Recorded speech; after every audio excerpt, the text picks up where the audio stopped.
I'm getting rather used to it. You can get used to a wart on the end of your nose, but it doesn't mean you like it. I knew it was raining again. My poor corns.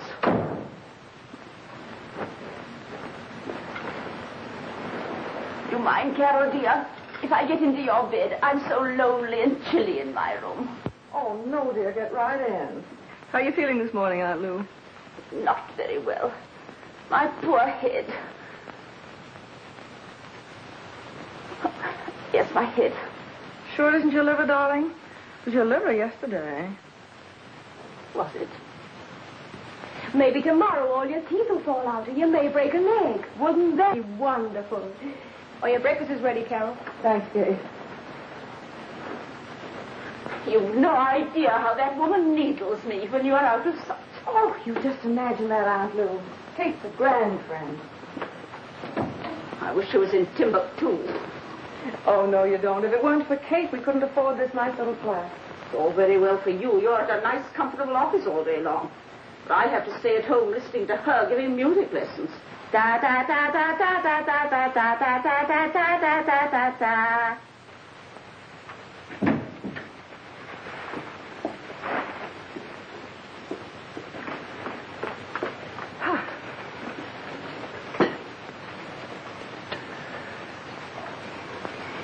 I suppose Aunt Lou will be hanging around your neck even after you marry Ronnie. I can't throw her in the dustbin. Why not? Don't let her mess up your married life. You don't know how lucky you are to get a husband. I know, Kate. And I do appreciate Ronnie. Oh, heavens. I'll be late. Oh, here. Take this with you.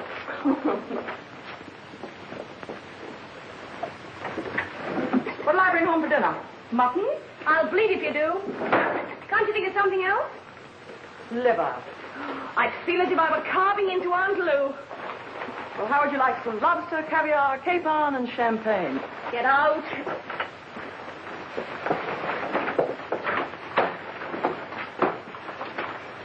I know. Let's have something different. What? Mutton. Carol! She's gone. She's escaped. Ha, ha, ha.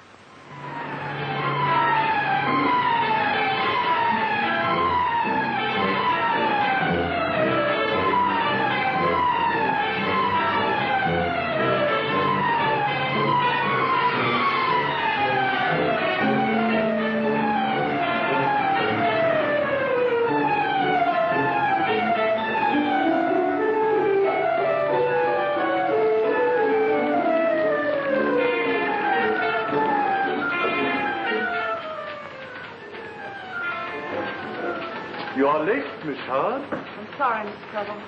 Why are you late, Miss Howard? I was looking at a hat. A hat? Yes, a hat. Well, well. On the Foundation's time, you were looking at a hat. I'm sorry, Mr. Trouble. That will be all for the present.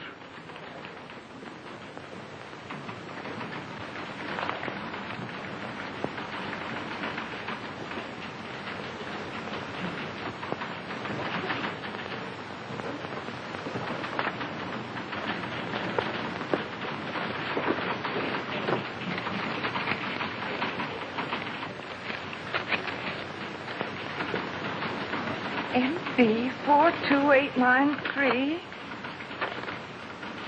MB42893. MB... What?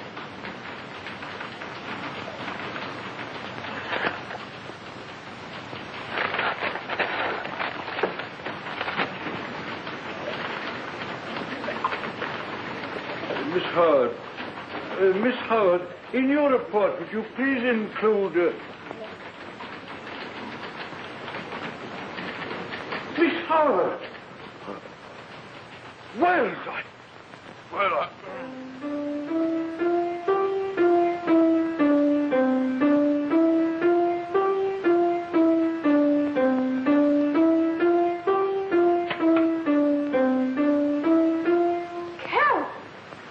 Go on, keep playing. I'm listening. What happened? Been sick? I'm rich. I've won a fortune. Thousands of pounds. 9,600,000 pennies. Oh, come and sit down. On you, Aunt Lou, would drive you crazy. You don't understand, Kate. Sit down. Go on, I'm listening. I won the sweepstake. No, I know you're crazy. That book of tickets you didn't want me to buy won it. Don't you remember? MB42688. I'm so excited I can't remember the numbers. You look.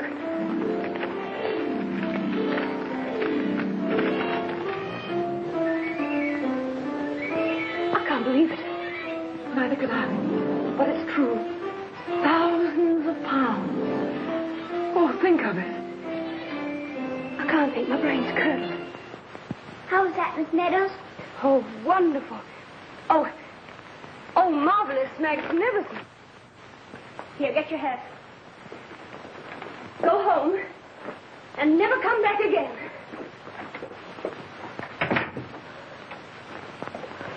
I drew all my money out of the savings bank and I've been shopping. Lord, I'm afraid to. The hat's almost too much. Now we can do the things we've dreamed about all our lives. As soon as we collect the money in Paris, we'll go to Switzerland and then to Venice. And you can have your new piano and that tweed suit. And Aunt Lou can have a permanent way to spend the rest of her life in Brighton if she wants to. Where is she? Having a bath. Don't tell her now, she'll drown. Think of anything like this ever happening to me. Look, I'll make a cup of tea. Tea. Champagne. Champagne.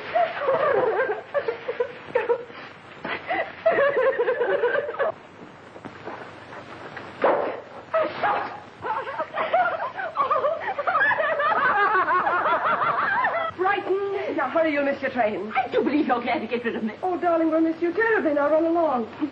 Brighton, send us a postcard when you get there. Be good, but not too good. Don't push me, dears. Goodbye, dears. Goodbye. Goodbye, Aunt Lou. Goodbye. Bye. Brighton. There. The stage is all set for the prodigal's return. Happy to see him. Of course. Do you realize it's been 3 years? I wonder if he's changed. Not Ronnie. Nothing could ever change him. He's just good old substantial.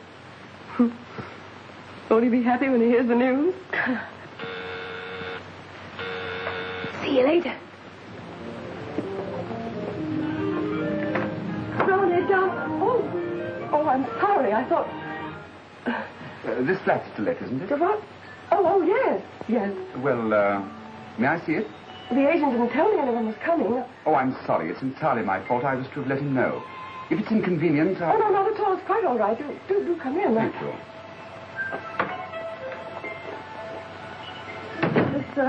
This is the hall. It's rather an obvious remark, isn't it? But there you are. There's the hall. Will you... Thank you. And this is the sitting room. Very attractive. I see you like nice things. Oh, what a lovely Chippendale. Did you inherit it? In a way, yes. I picked it up one day at an auction.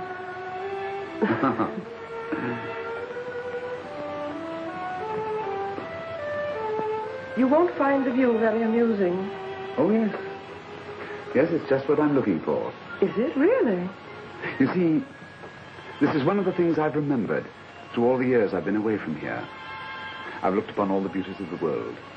The stars mirrored in the Gulf of Corinth, the cherry blossoms in Japan, the Taj Mahal, like an eerie dream, still and cool in the moonlight. And I've longed for this. Perhaps because when I was a boy, my window looked out upon the rooftops of London. And that was before ambition was realized. Before wars, travel, wealth. That's why I felt the need of coming back to it, of trying to recapture, not youth, that's impossible, but the dreams of youth.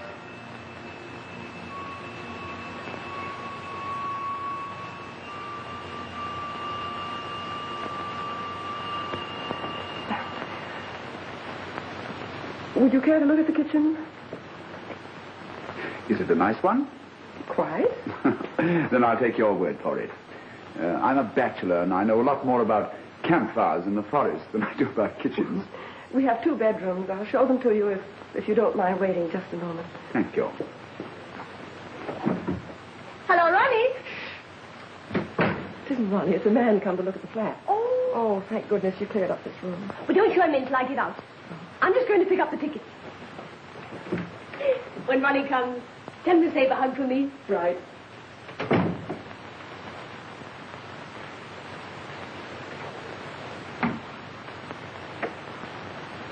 All set for inspection.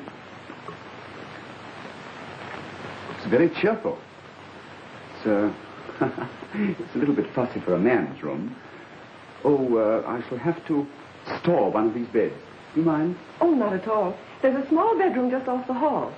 You could store anything you didn't want in there. Yes, I have my trunks and photographic supplies. Oh, you're a photographer. Oh, an amateur one. It's my hobby. I'm really a chemical engineer. I haven't the slightest idea what that means. It sounds dreadfully scientific. Yes, I'm afraid it is. Oh, will you excuse me? There's someone at the door.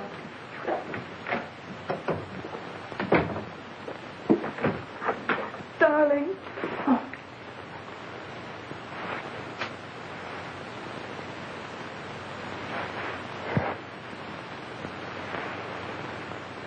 Let's have a look at you.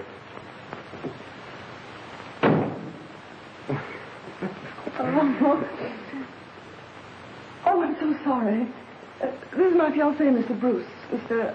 Lovell, Gerald Lovell. Mr. Lovell was looking at the flat. Oh, how do you do? How do you do? Please don't bother about it now. I do like your flat, though. I'll drop back again a little bit later, if you don't mind. Oh, not a bit. Please do. Thank you. Goodbye.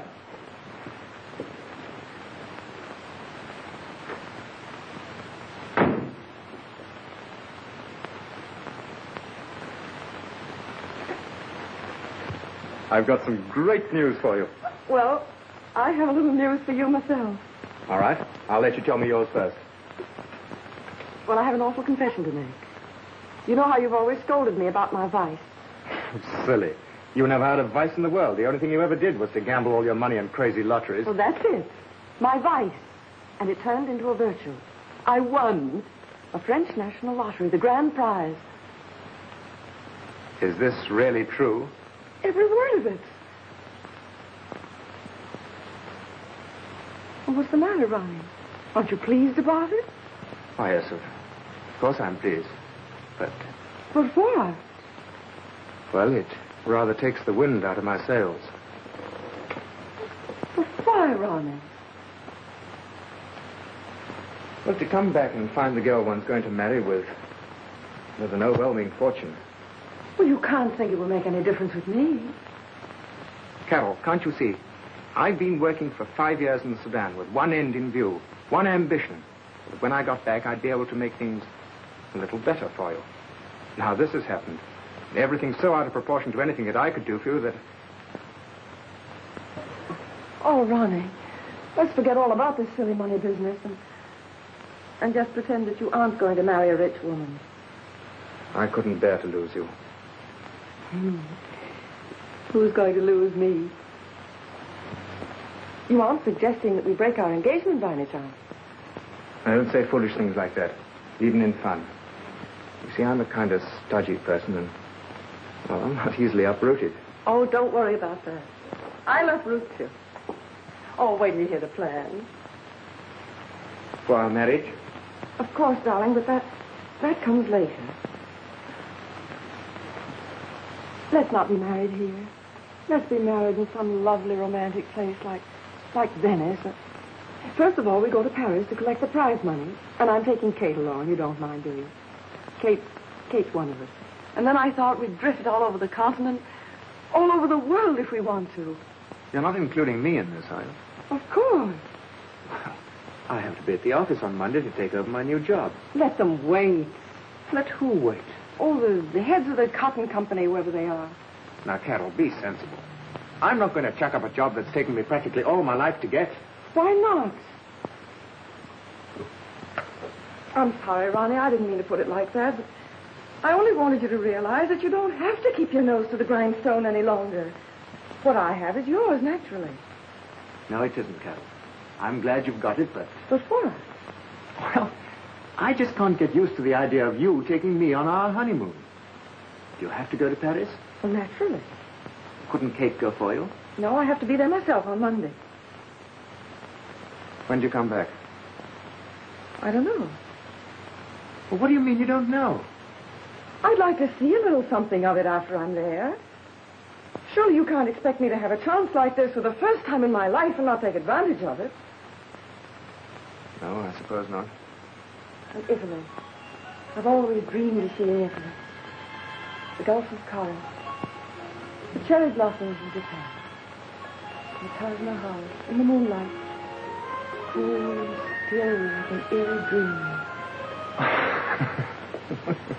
It's all very well for you to laugh. You've seen things. You've traveled. Yes, I've been to the filthy Sudan. You call that traveling? No eerie dreams there, Carol. Well, I was perfectly willing to go there with you when we were first engaged. Well, thank heavens I had sense enough not to take you. You'd have loathed it. I wouldn't loathe anything out of the ordinary.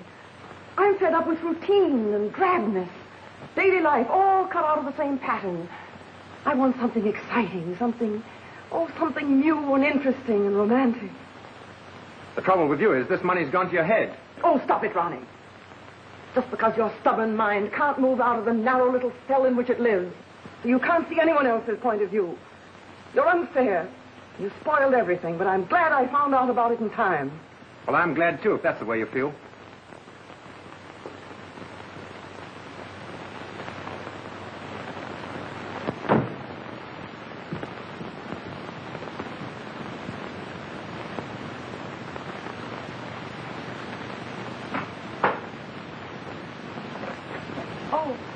Shall I call him back? Oh, no, it wasn't anything important. Just left in rather a hurry. Now, won't you come in? Thank you.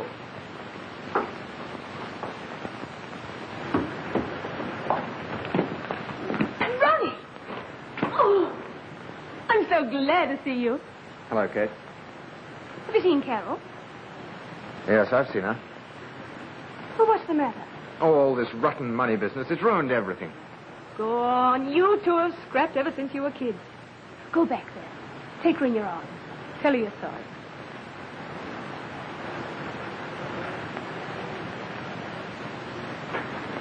No. I see. Big He-Man stuff. Want to make the little girl crawl on her hands and knees to you. All right, Ronnie. But it's your funeral.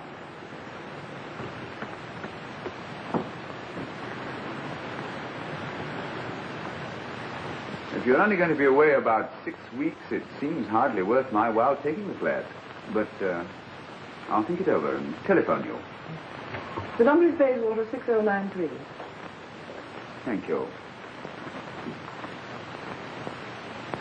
The name is Miss Howard. Miss Carol Howard. Do you mind if I make a note of it? Not at all. Or not that I'll forget it, but I make a complete record of everything I do in this little book. Oh. Well, what are you putting down now? Dinner tonight with Miss Carol Howard. Oh, really? I'm sorry, but I'm leaving for Paris first thing in the morning. And tonight I'm... Of course. You'll be dining with your fiancé.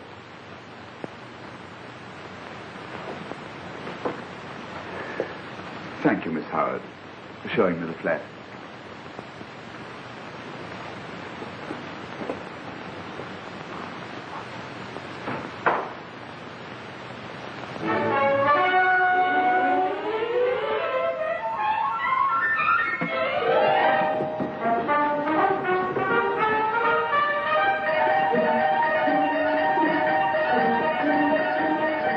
How do you do?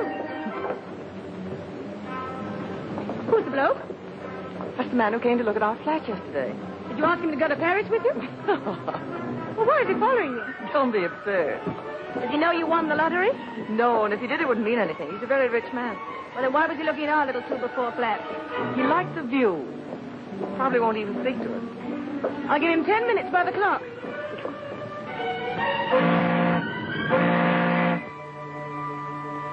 Now that you've met Mr. Lovell, what do you think of him? I don't think. He's rather good looking, isn't he? So's a halibut. Oh, why did I bring that up? Well, you must admit he has beautiful manners. Never trust a man with beautiful manners. His just annoy me. But would you like him better if he walked right up and sucked you in the nose?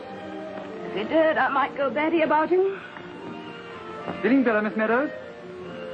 Never felt better in my life. Good. I've brought you some hot chocolate and whipped cream, some toasted sardines, and a little French pastry. Excuse me. You dog.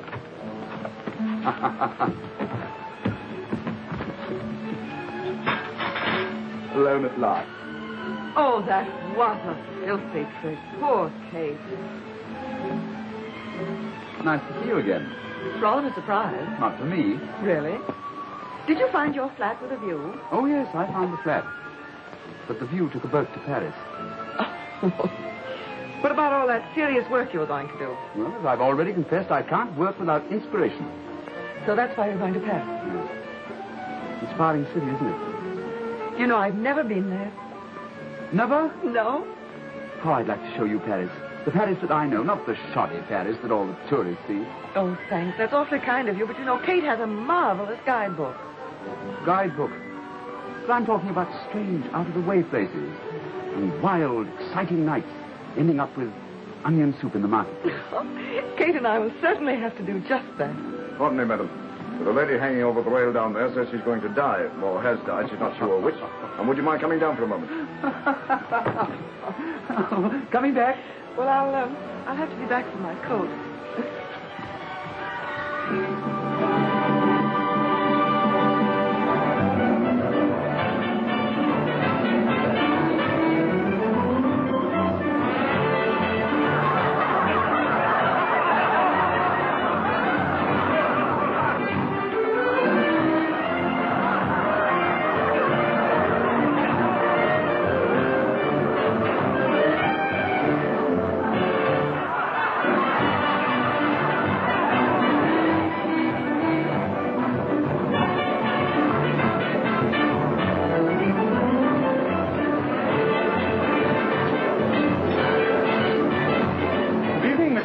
Your table is quite ready. Come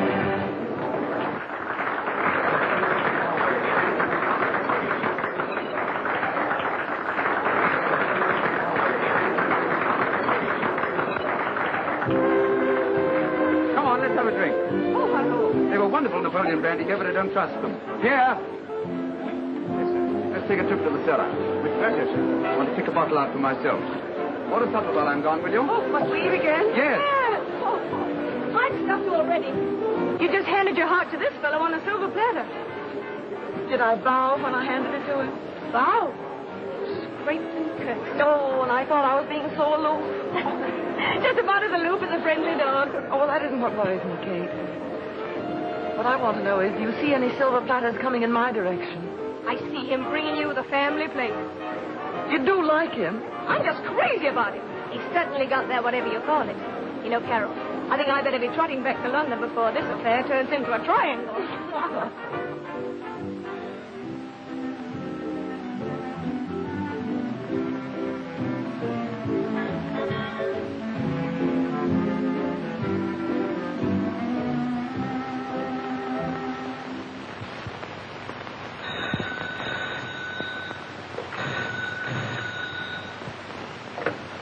Hello.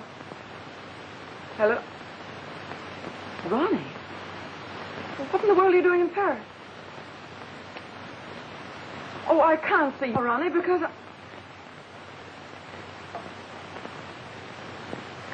Well, maybe you'd better come up, and then I can explain. Right.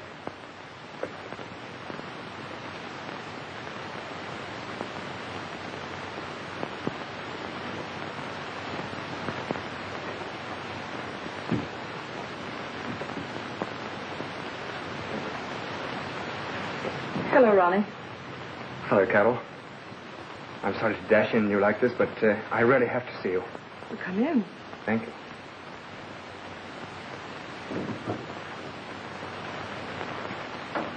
Bit different from the old flat in Bayswater, isn't it? Well, it is a bit. Are you enjoying this new life? To the full. I've been miserable without you.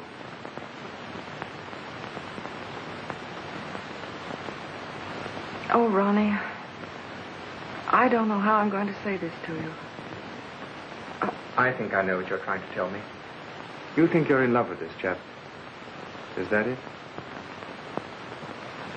Believe me, Carol, you're living in a fool's paradise. You don't belong to this world of tinsel. Why, look at this suite. It's simply fantastic in its luxury.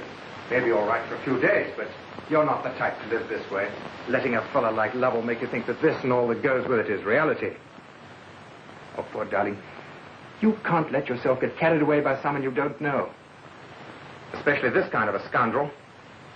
How dare you say that? You don't know anything about him. Neither do you, Carol. Don't be such a trusting little girl all your life. Unbelievable.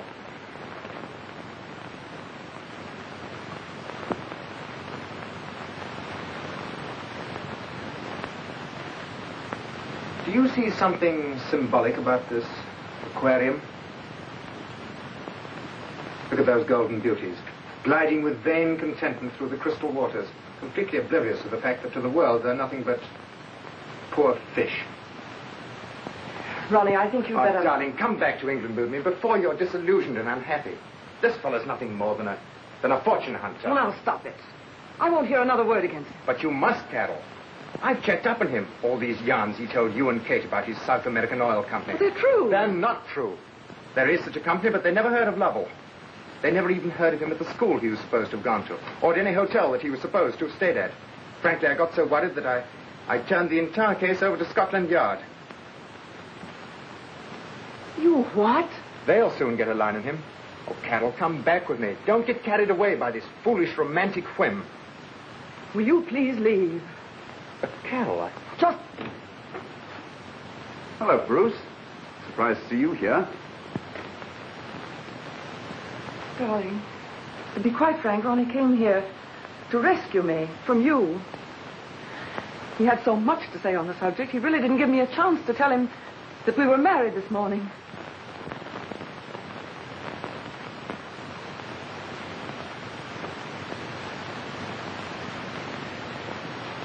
Oh, I am sorry, Ronnie. I wanted to tell you quite differently.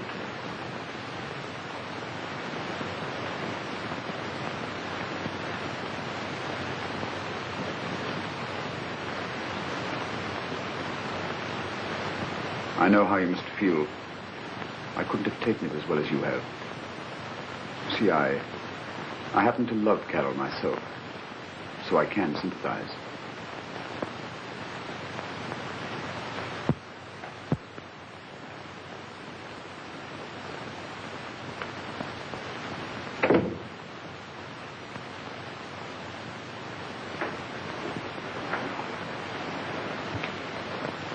Oh, darling, I'm so sorry that had to happen.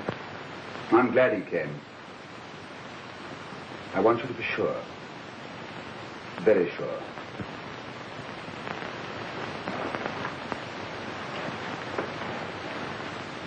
It was my fault, rushing into a marriage like this. But I love you, and that's my only excuse. Carol, you should take time to think it over. And then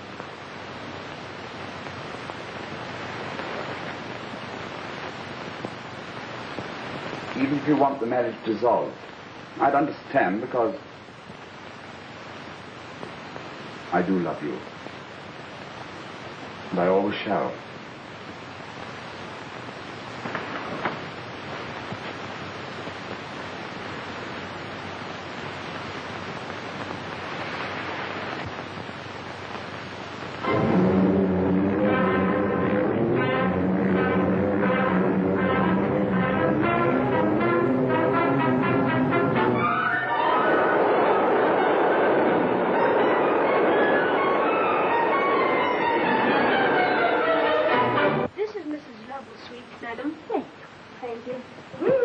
Royal flush. Fancy looking out on Hyde Park. Bit fancy for my blood. Don't you think Carol should be here to meet us? Not at all. She'll pop up any minute. Doesn't seem very glad to see us after all this time. She will be so sorry about this pain in my side. Which side? The left. Ah, it was right last night. Well, the pain can float, can't it? Don't go telling Carol your troubles. Maybe she's got troubles of her own. What do you mean? Chocolates. You're not letting Ronnie turn you against Gerald, are you? I don't know. I've been doing a lot of thinking lately. Perhaps I made a mistake leaving Carol alone with him. If I'd have stayed there, she might not have married him. Then you are worried. I suppose I am. I'll know more about it when I see Carol. And if I find she's not happy... Ah. I'm afraid you'll find Carol ridiculously happy. Hello, Kate. Hello, Gerald. Nice to see you again. I suppose this is my Auntie Lou? She can't answer. She's got to get rid of the Adam's apple. It was Kate who said those awful things about you, not me. I didn't open my mouth. I don't blame Kate. She's a good friend and she's Carol's interest at heart. Won't you sit down? Darling. Aunt Lou. And Kate. Oh, Carol. My, you are looking fit. She has a pain in her side. Which side, dear? Well, it floats. Carol, darling, Kate's got a pain, too. Really? In her heart. She's been worrying about you ever since our marriage. Oh, Kate, I've had too much of heaven. Oh, I'm glad. I just wanted to check up on Gerald. I wanted to see if he was doing right by our Nell. Oh, excuse me. Yes. It's for you, darling. Something about the house, I think. Well, I'll answer it in the next room. Right. Will you put this call on the other telephone, please? Thank you. Sit down, darling. We'll have tea up here. Let me look at you, Carol. Have I changed? No, but Gerald has. I don't think he's looking so well. He isn't, Kate. I'm worried about him. He had a heart attack in Venice. It was really quite frightening for a moment. You see, he was rather badly hurt in the war. And sometimes he gets the most dreadful pressure in his head. Yes, yes, all right. I'll take care of it.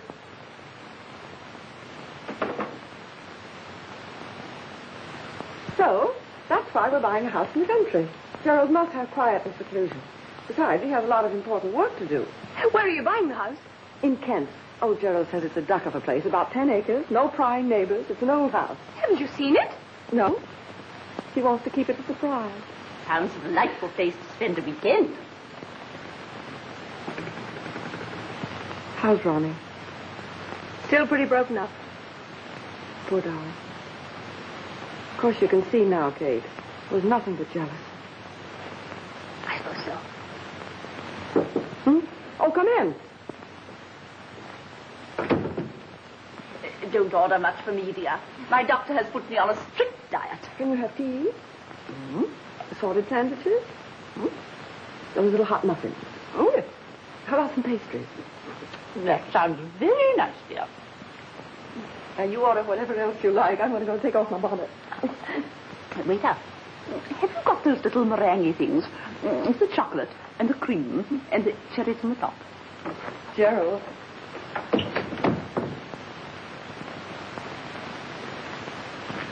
Gerald, darling, what's the matter? Are you ill?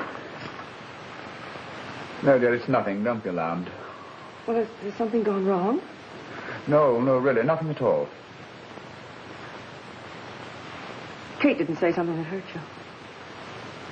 Oh, I suppose I shouldn't blame her. Oh. It's only that she's so fond of me. And now that she sees how happy I am... Of course, dear, I understand.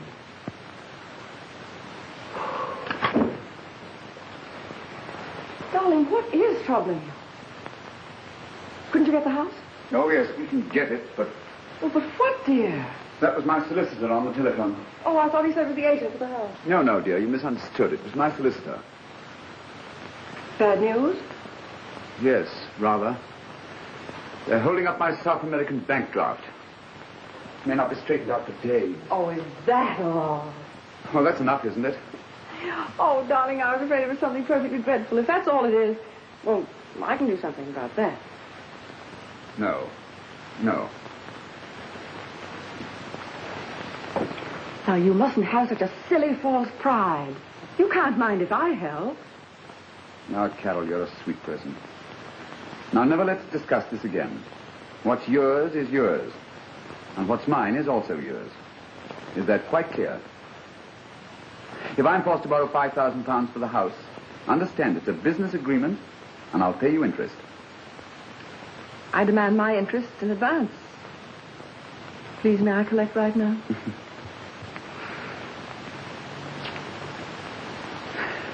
Now for the first part of this foolish agreement. I'll have your signature to a paper. Certainly. What is it?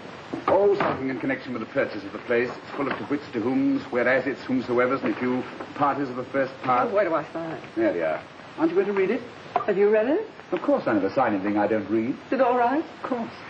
Then why should I bother to read it? One more, dear.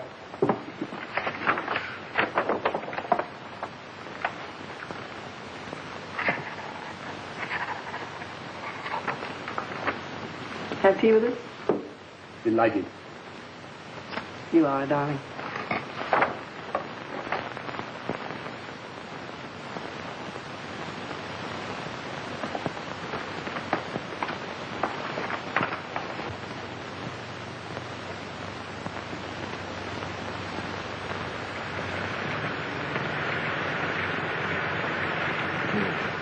Here they come, Uncle George, Master and Mrs. Here they come. Car's coming up the drive now, it is. Yes. I'll run and let them in, I will. No, my girl, you won't do nothing in the short way. You're too excited. You're all of a tremble where you might go and mutter or stutter, fall over yourself or something. You'll take this trash into the kitchen. Miriam, what are you doing with them flowers? Here we are. Home. Oh, Gerald, it is lovely. So peaceful, isn't it? Not a neighbor for miles. No cars, no telephones.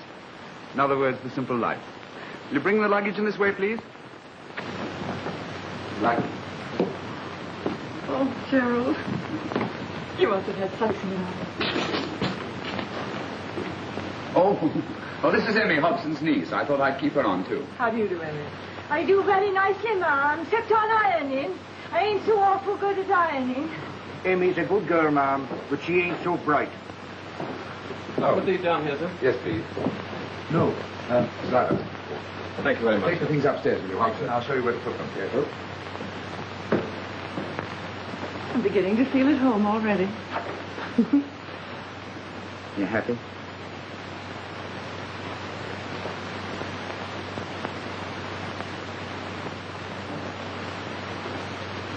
I'll be back in a moment.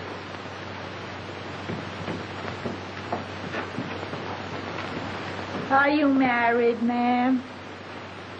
Why, certainly, Emmy. Well, I didn't know. You act so daffy about him. Well, we're still on our honeymoon. Perhaps that explains it. I never expect to get me a man. Mr. Uncle George Hobson says I ain't quite bright, but I'm willing. Well, Emmy, will you see if you can get us a cup of tea, please? Oh, yes, ma'am.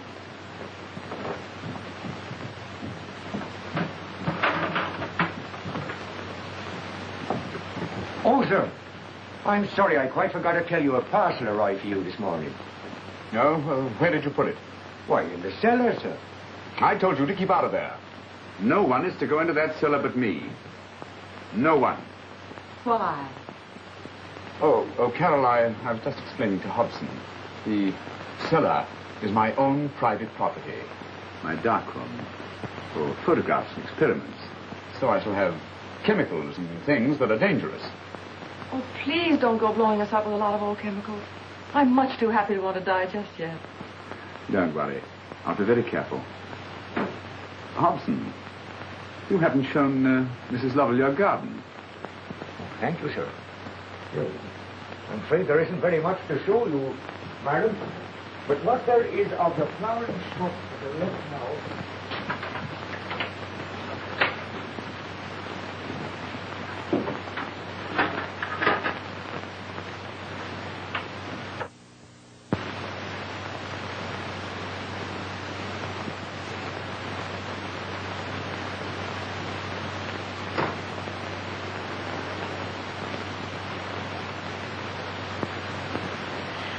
Oh, it's a lovely garden, Hobson. Oh, I don't know, Mum. She run down a bit.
Gerald.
Go on, I like it.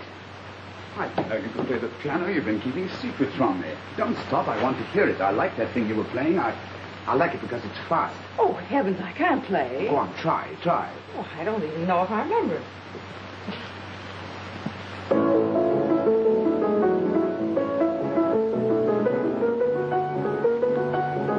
That's it, faster.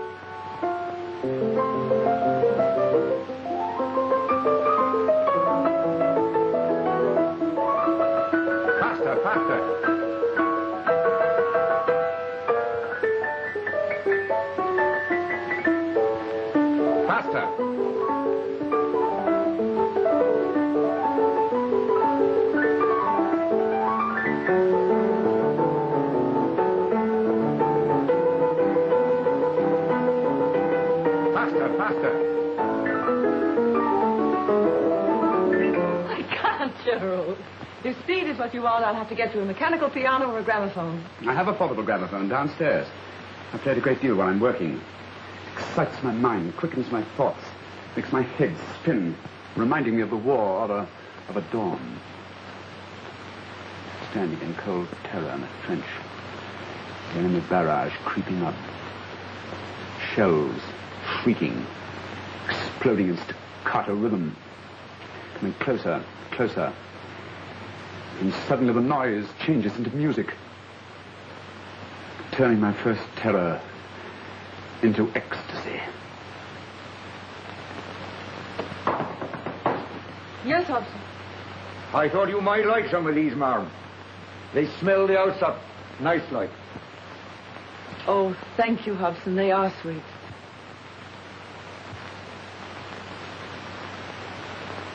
Oh, Hobson, I found your pick and shovel. Did he, sir? Where were they? In the cellar. And you're have been blaming them gypsies. Are the gypsies about? Oh, worse than fleas. They come down to the village every year for the fair. Fair? Yes. When is the fair? This year, on September the 5th. September the 5th? Yes. Oh, thank you, Hobson. Good afternoon, ma'am and sir. Thank you. What now? September the 5th. Oh, I see. The fair. 9 o'clock. Why 9 o'clock? That's the hour. The hour we go to the fair? Mm-hmm. When we go to the fair. Oh, Gerald, you paid £5,000 for the house, didn't you? Yes, why do you ask? Well, Hobson was telling me that the man who owned the house was asking only half that much. Are you going to believe that doddering old fool or me?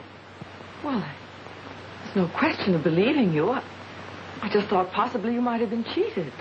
No, you weren't implying because you had to advance me the money on a loan, understand, that I... Oh. But, Gerald... How can you say a thing like that? I'm sorry, it was misunderstanding. But I'm naturally sensitive about borrowing money, especially...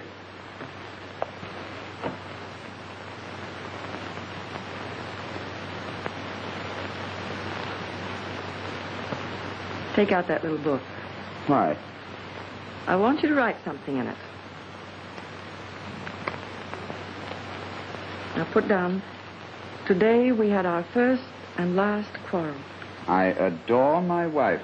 Do you? And I've got a present for her. A present? Mm-hmm.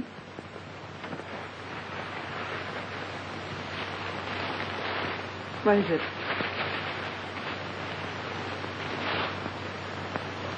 Gerald. Oh, how lovely. Oh, it's nothing very much. It's got a sentimental value attached to it.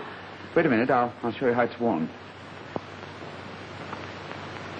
I bought it in a bazaar in Cairo. I'll take you there someday. Moonlight in the desert. Weird music. Mysterious. Emmy! Excuse me, ma'am. You nearly choked me. Sorry. What happened? Oh, looks so pretty. Got me all fuddled inside. That's all right, Emmy. Don't let anyone disturb our happiness. Not that noisy Kate, nor Auntie Lou, nor anyone. I'll do my very best to keep them all away.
Darling. Darling, forgive me. It startled me so. I didn't know what I was doing. Let go of me, Daryl. Let go. Please, dearest. Please let me explain. I was so absorbed in my work. It's my nerves. They're almost at the breaking point. I didn't realize at first that it was you. Standing there in the doorway. Like a ghost. Yes, a ghost. I'll never forget the way you looked. Like a mad thing. Oh, Carol. Carol, beloved. Don't go away from me. Don't you see that I'm ill? Seriously ill. I don't know what it is. Something inside my head burns and tortures me. That reaches down into my heart, twisting and tearing at it. Oh, Gerald. Oh, Gerald.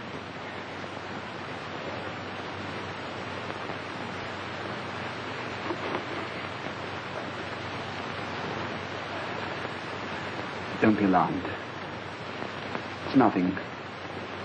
Just one of those attacks. They go as quickly as they come. It's almost gone now. Gerald, you must let me send for a doctor. No. No, they're all cracks.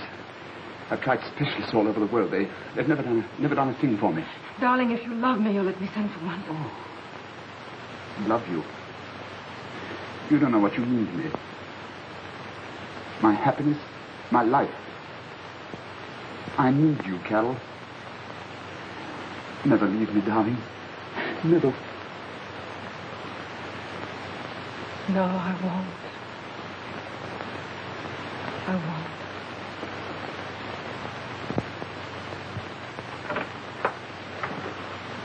Kate! Carol! Oh, I'm so thrilled to see you. I began to think I had smallpox or something. Not being invited here till the 11th hour. Well, didn't Aunt Lou explain? Yeah, she told me Gerald had been ill, but you know how straight she gets anything. Like a corkscrew. Well, Gerald is ill. As a matter of fact, the doctor's upstairs with him now. Oh, but Aunt Lou said he wouldn't even see a doctor. I made him. It's only the village doctor, but he has a fine reputation, and I just had to know that Gerald was well enough to travel tomorrow. Oh, where are you off to? Only Gerald knows. Oh, come along in. I'm dying to talk to you. Oh, Carol, listen. Ronnie's outside. What? He drove me down. He wants to say goodbye to you. God, see him. Suppose Gerald... Oh, I'll deal with the old dragon. I'm not afraid of him. Oh, that's silly of me. Of course Gerald would understand. And he isn't an old dragon. You go along out and bring Ronnie in, and I'll get Emmy started with the tea. Oh, I'm so glad to see you. Emmy. Whatever in the world are you doing up there? Didn't you hear the front door bell ring? Oh, I didn't hear, ma'am. I thought it was all on the fair tonight. I heard the gypsies out on the road. Well, you'll have plenty of time for that later, Emmy. I want you to get tea for 3, please. Oh, but Master said I could go home early now. Now? He gave me 10 shillings. The master gave... Yes, about my wages. 10 shillings to go to the fair tonight. And he said not to bother to come back in the morning because you won't be needing me. Well, it's the first I've heard of all this, Emmy. Oh. Oh, well, please, ma'am, shan't I go? Oh, I got everything ready for your dinner. Oh, of course it's all right.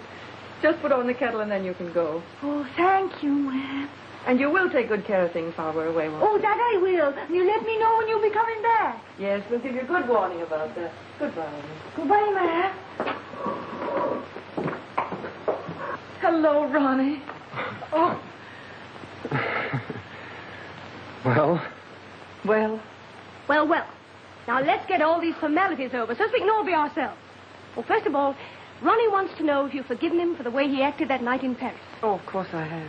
Oh, well, now we're getting on. Oh, the next thing.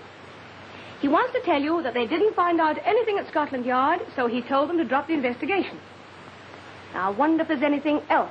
Oh, Kate, I can do my own explaining. I know you can, but you take so long. We've got a lot to talk about, haven't we, Carol? Well, I should like to apologize to Gerald, may I? There's no need to apologize. He understands. Besides, he'll be down in just a minute as soon as the doctor leaves. I do want you to be friends. Goody, goody. Now, all that's settled, so let's sit down and relax.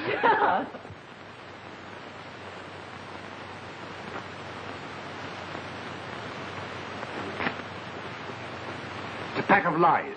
I'm afraid it isn't. I found a definite myocardial condition. You're a quack. Like all the others. A pulse doesn't lie. Yours is 120.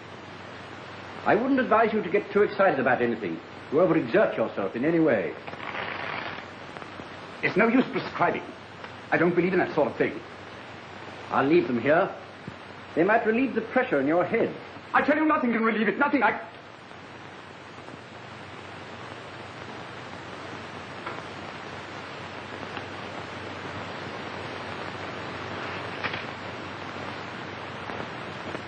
Interested in criminology? Oh, yes, I am. You'll find some remarkable cases in that book. I've made quite a study of crime myself. Happen to have this book in my own library, just published. Picked it up only the other day. Really, did you? What do you think of the Fletcher case? Extraordinary, wasn't it? 3 women. Must have been pretty relentless. Or mad. He could have been mad, you know. Oh, undoubtedly, he was mad. Then how do you account for his brilliance? Escaping the law. Turning up here, there, everywhere. Hello, where's Fletcher's photograph? Photograph? I don't think I've ever seen a photograph of him. I'm positive there was one in the book.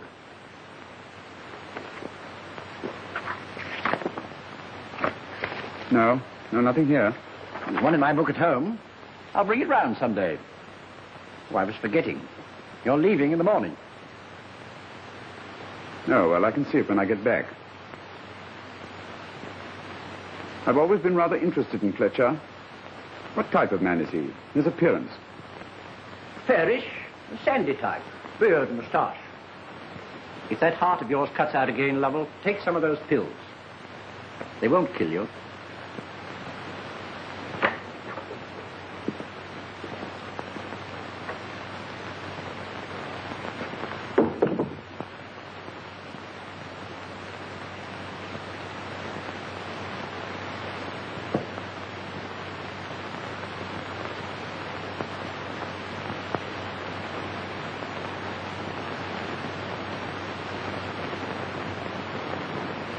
I don't want to worry you, Mrs. Lovell, but I wish you'd keep in touch with me.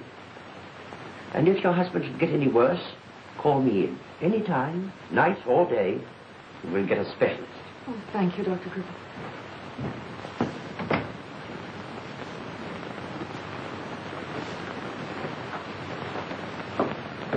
I suppose we'd better be hurrying off. Oh, no, you mustn't leave. We're having tea, and then you've got to stay for dinner. Has to be potluck. My cook's off tonight. Oh, we'll have fun, Kate, rustling around the kitchen, the way we used to in the old days. But how about, Oh, yes. Well, I'll... Wait a minute. I'll just dash up and see you. All right.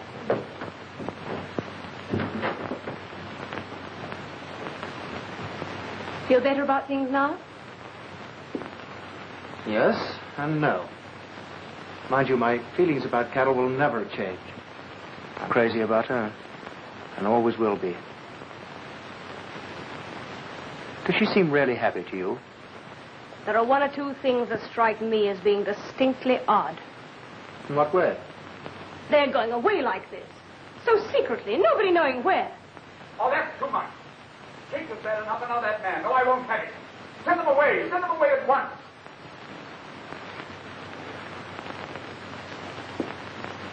Well, well.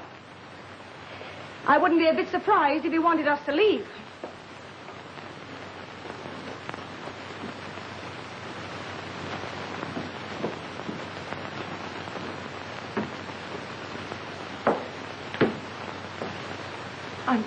I'm so sorry. You'll have to excuse Gerald. He's feeling a little off color tonight, a bit nervy and all that. We understand. After all, it is a bit awkward, isn't it? We better be going. Oh, I can't bear to have you leave. It's been heaven seeing you.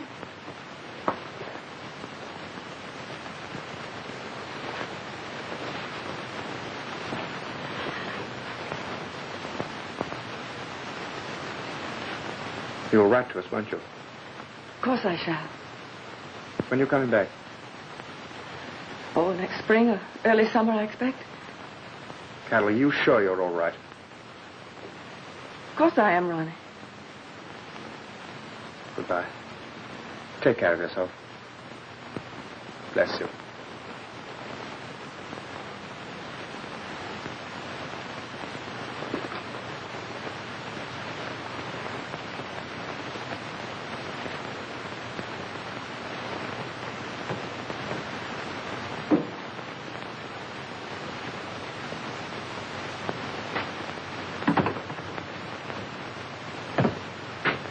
I never hated leaving anyone so much in all my life. Gives me a funny kind of feeling, too. I have a good mind to go back and... No. It'll only make it more embarrassing for Carol. Come on. They've gone. Good. I'm sorry to shoot them off like that, dear. But it's good to be alone with you again. Feeling better? Much.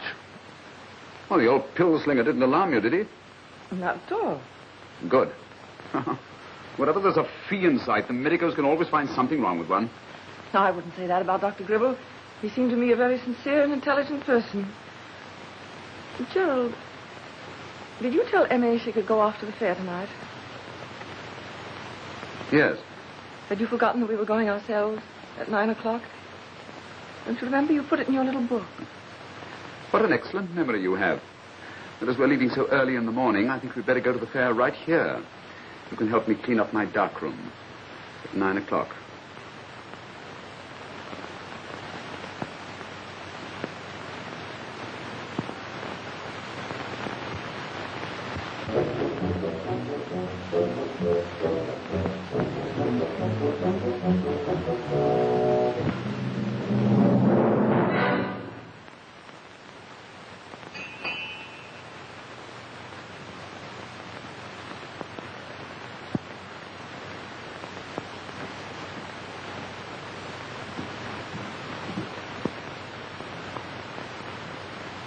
Dr. Gribble, come in. Good evening, Mrs. Lovell. I have to see a patient nearby, so I thought I'd run in and have a chat with Mr. Lovell. Oh, I'm sorry. Now, Mr. Lovell's just gone down to the village. Oh, then he must be feeling better. When do you expect him back? Well, I promised to have dinner ready for him at 8 o'clock. He'll probably be alone by then. What time do you leave in the morning? At the crack of dawn. Oh, then I'm afraid I shan't see him. I'll leave him this book. Oh, he has that one. Oh, it's a different edition, I think. He asked me about a photograph of Fletcher, a man who's mentioned in the book. I wish he wouldn't read that stuff. That's the one. Who is he? A murderer. He killed 3 women. Doesn't seem possible, does it? He looks more like a doctor or a scientist. Not a doctor, I hope. Strange. I must have seen pictures of him somewhere before. Newspapers, I expect. Won't you sit down and wait for Mr. Lovell? No, thanks. I must get along. Well, you'll probably pass him on the road. I hope so. Don't you bother to come to the door. Good night. Good night. And thank you. Good night.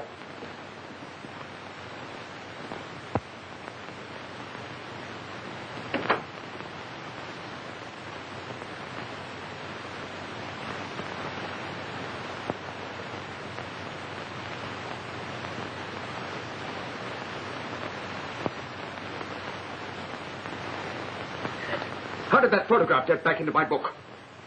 I thought you'd gone down to the village. That photograph. I burned it at the bottom of the garden. The ashes flew away. I saw them. How can it have got back? Tell me. Don't look at me like that, Gerald. Perfectly simple. Dr. Gribble was just... Ah. So that's it, is it? A conspiracy, you and Gribble. So he's in it, too. What are you trying to find out? Why are you asking me all these questions? Tell me. I haven't asked you any questions. Give me that book. Give me that book. What's the matter with you? What are you staring at? You startled me. What do you mean I startled you? Why are you startled? Perfectly natural, isn't it? You fly into a violent rage over a book that Dr. Gribble has just brought 5 minutes ago. I thought you'd gone to the village. I told him. Oh, so this is old Gribble's book, is it? Then why didn't you say so before? You really didn't give me a chance. You flared up at me. So I thought you were going to be ill. That's why I was so frightened. Oh. Yes, I see. I'm sorry. It was silly of me. No. It's silly of me to be such a baby.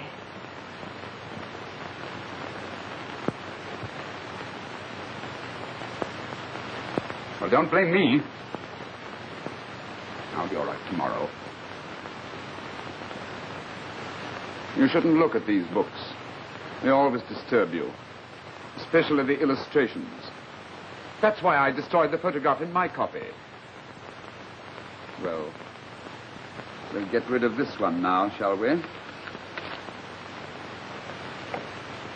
And this time, we'll make sure of it.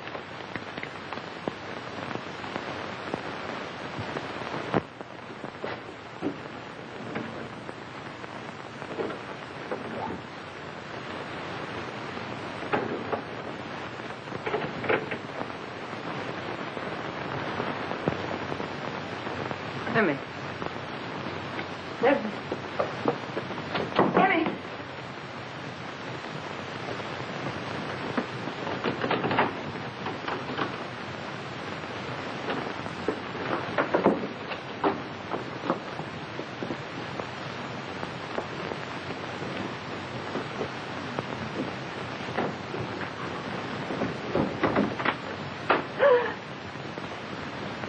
Hello, my dear. Where are you off to? Just going into the garden. Why? To get some flowers for the table. Oh, no, my precious. I wouldn't think of letting you wander in the garden alone. There are a lot of undesirable people about. You know what it is, with fairs, gypsies and so on. Heaven knows who may be prowling around. We'd better be on the safe side. Yes, you're quite right. I'll just get on with the dinner. Wait a minute, I want to help you. What's the matter? Nothing, I just... Well, of course, you need some food. It would never do to have you feeling faint, would it, sweetheart? I feel quite all right. I look all right, don't I? Beautiful. My lovely, beautiful wife, who does everything I ask. Prepares my dinner with her own hands. Wears the dress that I asked her to wear. Love, honor, and obey. That's it, isn't it, Carol? Yes. Come on, let's get the dinner.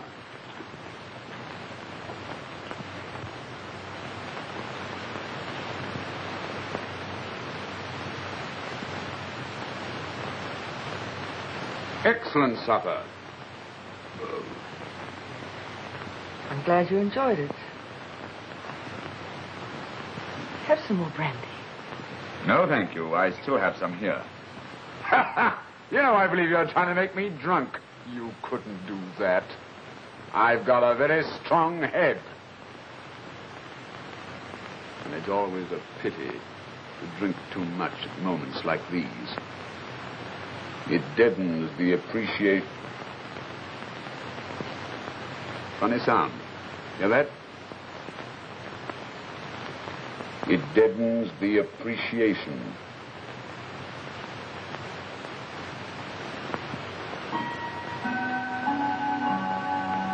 Quarter to 9. Well, that reminds me.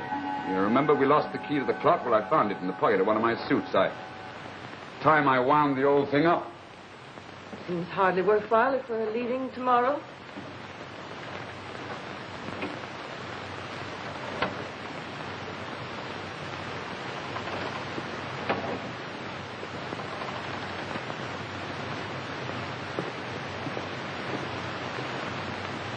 always gives me a strange sort of thrill to see the minutes slipping by, one by one. I can remember so well standing in my headmaster's study at school, waiting for a beating, watching the hands of a clock move on, and knowing there was nothing I could do to stop them. I can remember the strange mixture of sensations it used to give me. Terror. And yet with it a strange sort of delight. You can't find the key to the door, dear. I have it. I'm fetching your coffee. What? Here's your coffee. Oh, yes. How far away your voice sounds. Must be my head.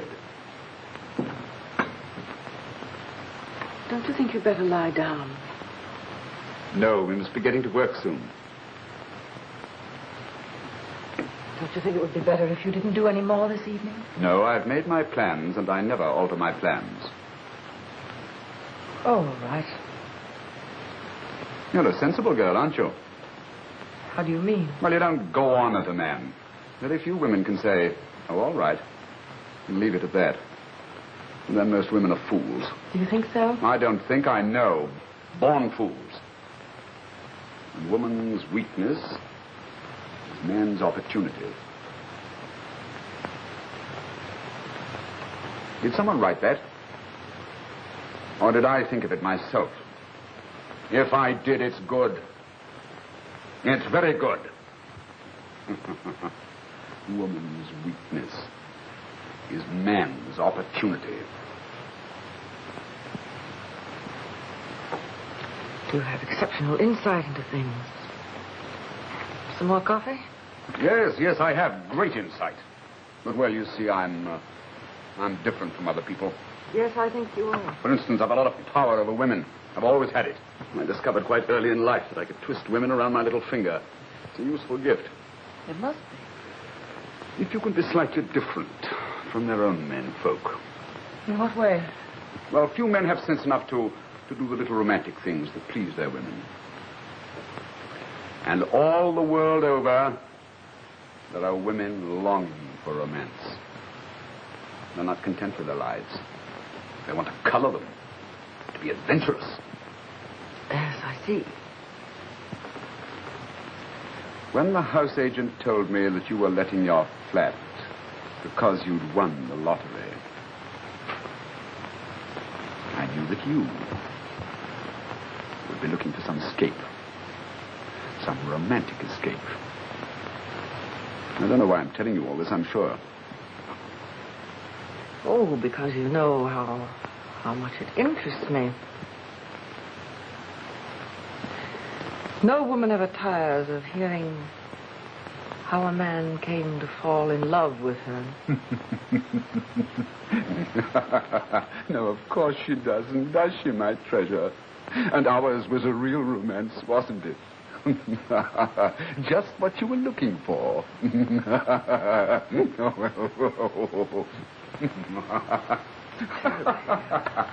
Stuffy in here.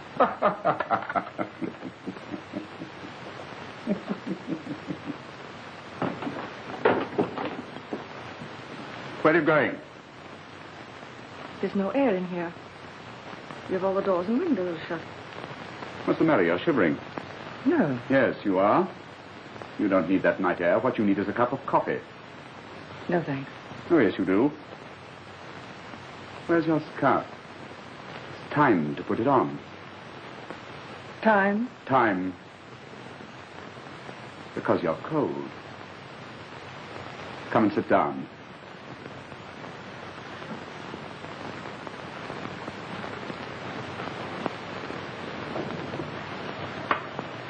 I'll get it for you.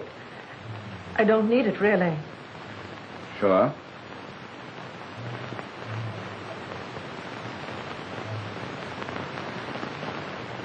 Strange coincidence, Dr. Gribble and I both being interested in Fletcher. Yes, isn't it? He thinks that most murderers are mad, that they've got a kink somewhere. That's nonsense, of course. A murderer is often a bit saner than other people. Don't you agree? You know that I don't study these things. I don't know anything about it. No? Pity. Now, Fletcher here. Fletcher's well worth studying. He never makes a mistake. He must be very clever. He's a genius. Gerald, if you don't mind, I think I'll go to bed. I'm really terribly tired. Have you forgotten? You were going to help me. Yes, if you just relax a moment. You seem to be under such tension. Very well, then I will. If you'll read to me. Read what? From this book. Not about... Yes. I want to hear someone reading it. Reading it out loud. Thousands and thousands of people must have read it, maybe reading it now. But one can't see or hear them. That's right. Begin at the introduction. All the best part of it's there. Oh, go on. George Edward Fletcher, to give him the name by which he was tried, for his real name is still unknown, was acquitted of an attempted murder charge owing to insufficient evidence and the brilliance of his defense, although he was suspected of having done away with no less than 3 young women. 3? After his acquittal, Fletcher disappeared, and 3 months later, overwhelming evidence against him came to light. Speak louder, dear. Possessed of an extraordinary fascination, he would make the acquaintance of a girl, persuade her to marry him after only a few weeks or even days, and then induce her to sign papers, making over to him any sum of money she might possess. I still can't hear you. It was his habit to rent a small place in an out-of-the-way neighborhood.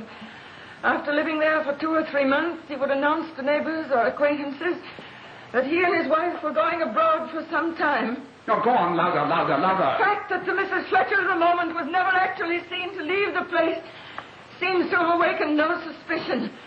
Yet in every case, the seller could have told a guilty secret. Gerald! What?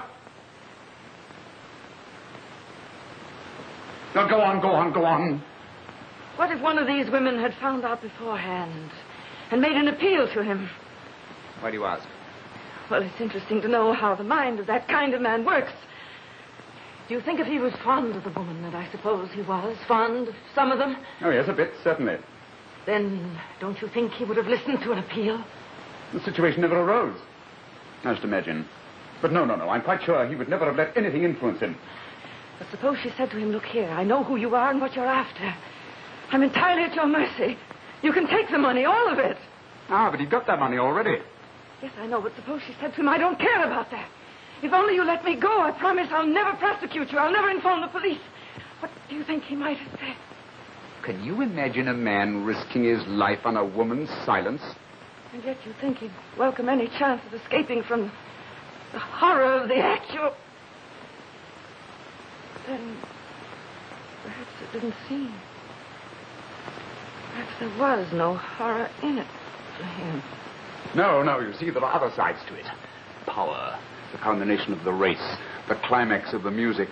At one moment to hold someone in your arms, and at the next to hold something. Even if you scream, no one will hear you. Gerald, wait, there's something I've got to tell you. I don't want to hear it. You will, you must. It concerns you. What do you mean? It would be a queer thing, wouldn't it, if a murderer were to marry a murderess? Queer, yes. But perfectly true. It's about a woman who killed a man and was never found out. What? Hmm?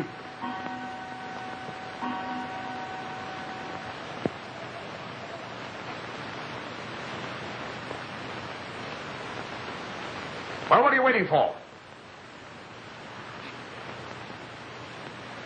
I want to get the whole thing perfectly clear in my mind. The whole truth. You see, it's my own story, Gerald. Your story. I killed a man, and I was never found out. You have. No one knew about it except my mother. When was this? When I was 18. I was his secretary. He had money. I was terribly tired of being poor, and this seemed a way out. I loathed him. He was mean. He was years older than I was. But I married. Well? It was really he who first put the idea into my head. He used to say to me, if we're careful with our money now, there'll be all the more for me to leave you. Where did all this happen? On the East Coast. Horrible little place. The wind never stopped blowing. Go on. I turned plan after plan over in my mind. And then finally, my opportunity came. What was it? Poison? Women usually use poison. No. It was much safer than that. That winter he had pneumonia. I pretended to be heartbroken. It deceived everyone. I insisted on taking care of it myself. Ah, yes, that was clever of you. And one night when I was alone with him, I realized the crisis had passed. That he was going to get better. I walked over to the window. I can see myself now, standing there. The frost had made such pretty patterns on the window panes. I stood there, trying to make up my mind. You opened the window. The air was like a knife. I stripped down the bedclothes, and then I went outside to wait on the landing. When I came back into the room, he was dead. I closed the window. I made up the fire. I even put fresh hot water bottles in the bed. That's good. And then I sent for the doctor. No one suspected? No one, not a thing. And the money? I was very foolish about the money. It didn't last very long. Oh, yes, I understand so well. I always do exactly the same thing myself. Only there's just one thing that I don't understand. Oh? Why have you been telling me all this now? Don't you see? You know all about me now. I wouldn't dare give you away. I thought perhaps you and I could be of use to one another in the future. Yes, that's a very good idea. If only there were a grain of truth in your story. Very clever of you, Carol. Arousing my interest and trying to put me off, but I happen to know that story. I've read the book myself. I remembered it the moment you told me that bit about the frost on the window panes. I remember that bit about the hot water bottle struck me as being such a good idea when I read it. You! You! Opening the window and waiting for him to die! You don't think I believe that story, do you? No! Not for one moment did I expect you to believe it. I didn't care whether you believed it or not. What? You've forgotten one thing, you wonderful genius. I didn't drink any coffee. Coffee? What's that got to do with it? I only wanted to hold your interest for a little while, to gain time. Time for the stuff to work. Stuff? What stuff? You're right. It was a funny coincidence that Dr. Gribble should bring me that book tonight. Gribble? He gave you... Yes. Women always use poison, don't they? Now. Choke yours. You're deathly pale. It's beginning to paralyze you.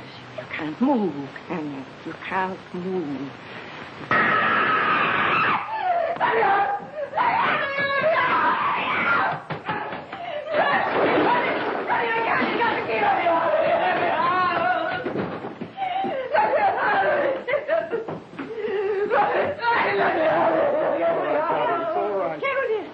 She's all right.